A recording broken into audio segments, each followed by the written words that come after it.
Um, this is just a short video here that I needed to bring out to you, and it's a very serious video that I need to discuss with you. There are some very serious things going on right now with La Palma. I don't know if you guys are aware, but somebody had put out somewhere that they were, that there is a strong sulfur smell going on La Palma. What that means is that there is going to be yet another eruption, and the eruption is going to be major when it does blow the next time around here.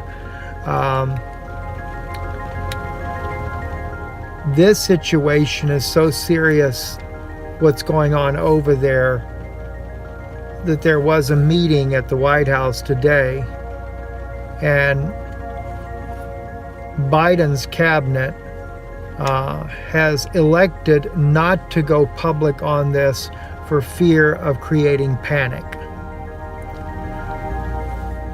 They know from the advisors on this issue that this is moved up a level for people that would be in the wave of a tsunami that could be a result of that. And it's very disheartening to find out that it's pretty much a blackout. It's a media blackout on what they know from the scientists there, our scientists, and what their concerns are. You don't have 8 to 9 hours unless if the eruption happens at a time frame where you're awake and you happen to catch it, whether it be social media or regular media.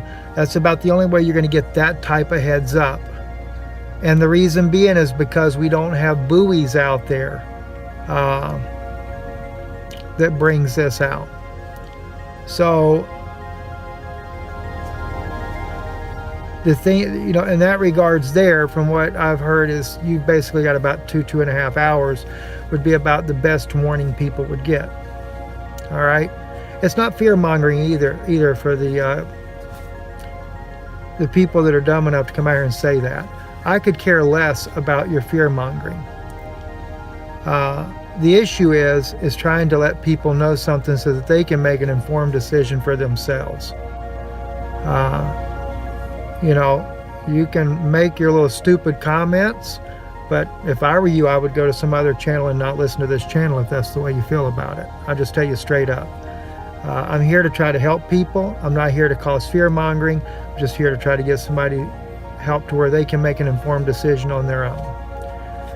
It's nothing for anybody to take and make a decision that, hey, let's take a little trip here, maybe you only got to go 50 miles to be in a safer place there for the next couple of days, see how things go. That's a heck of a lot safer than just doing nothing. And especially if you have the opportunity to be able to do so. And I think about, I used to live in Florida, so I think about those people down there. I would not, I realize if something happens, you live, say, down in Miami and everything, you don't have a heck of a lot of time to get nowhere. That's a long doggone way to get to safety from down there. And there again, yeah, it's true. Maybe nothing will happen. Maybe that if it does break off, maybe it won't be big enough to cause anything that would be of a major significance for this side in the first place. But the issue is if we can be proactive, or at least we're aware of what's going on, and we can say, look, let's monitor this a little bit closer and see what happens. If it's going to be something that's worth doing something about, then we'll take a proactive step at that time. So that's pretty much the way I think about it. And the thing is I have the opportunity to be able to share something like that with you, to let you know. And sadly, I really believe this is all man-made on this. I knew on the 8th of September, it was disclosed in a meeting that I was in that the Chinese and the Russians, and ended up not being the Russians involved in it, but they were going to use a device that would create a problem that would set off the volcano at the Canary Islands. And the fact is, quite frankly, did I think it was going to happen a few days later? No, absolutely not. Did I think it was going to be the 13th this was all going to start? No. I get so much information when I go through these type meetings and everything that I'm trying to determine, okay, what should I put out there first? And so I didn't really think that was going to be one of the top things that were going to start happening. A lot of people know about that, though.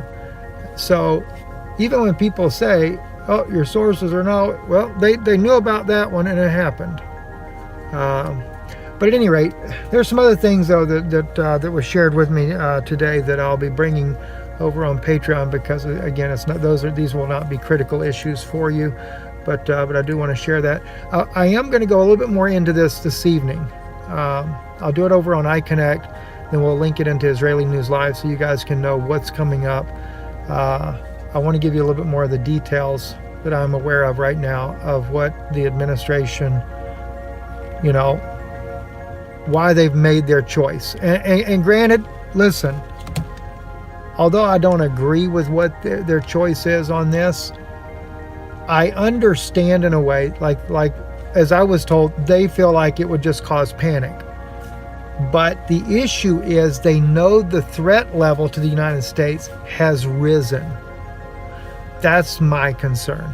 They know the threat level has risen, not to say that it will happen, but because the threat level has risen and because of the signs that are there that it could pose a potential risk to the United States,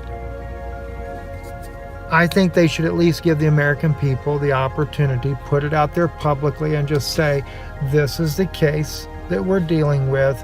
And, if you feel that you want to evacuate with your family and give it a few days until this dies down, then do so. Give the American people the option to choose what they want to do to help get themselves to safety. Most people probably would not do anything. Granted, most people would. Most people say, well, I'll wait and see if it gets worse, but I really don't believe it's going to happen. Okay, well, that's all right. But at least give the people the opportunity to make that decision on their own. I don't know. My mother was the type person, that she always took things seriously, and she would go, so it's kind of like hurricanes. We know they're coming. They tell you they're going to be Cat 3, Cat 4, Cat 5, whatever the case might be. Most people never leave. And then the next thing you know, they're on top of somebody's roof somewhere with the water coming up and they're worried about dying. Do we have a lot of deaths as a result of the hurricanes? No, we don't normally have a lot of deaths. But some people put themselves in harm's way and some people do die as a result because they didn't heed the warnings that were coming. But at least when they have the hurricane coming, you can watch the news and you got an idea that it's coming and you can make the decision yourself of what you want to do. That's really my stand on that issue. But anyway, listen, I love you guys. I care about you tremendously. And I think about you. I know that we have people that listen to this broadcast that are in Florida, that are on the Georgia, South Carolina, North Carolina, all the way up to New York coast there. So I care about you, and I'm going to make sure that anything I can find out that would help you, that I can get that to you. I do not care about the views and stuff like that. In fact, I don't even look to see what views are anymore. Because I'm not here for that reason. I'm here because I care about humanity, and that's the reason I do the things that I do. So anyway, and honestly, I will say one thing. If something happens, especially in the middle of the night, I've already been told to keep my phone by my head and stuff like that, because if something goes down and they know it before I can find out about it, they'll let me know so that I can let you know. Not that everybody's going to stay up in the middle of the night to watch Israeli News Live. I realize that. But hey, if there's something we can do to help somebody, we're there to do it. So anyway, God bless you. Thank you for listening. And you guys definitely watch closely though. Anytime you're away, just watch closely and monitor it, especially if you're in one of those areas. If you happen to live on the West Coast, it's not going to affect you or anything like that. Watch for the sake of your friends on the East Coast, because you guys are up later. You know, you got 3-hour difference in time and stuff like that. So think about your friends there. So if you would, those people out there in California and stuff, when it's getting late, be watching. If you're in Australia and you've got friends in the United States, I know you guys have got different time zone altogether. Let's kind of look out for one another. All right. God bless you and thank you. Thank you for so many nice comments as well. I have my glasses on so I can see comments a little bit better at this point. Anyway.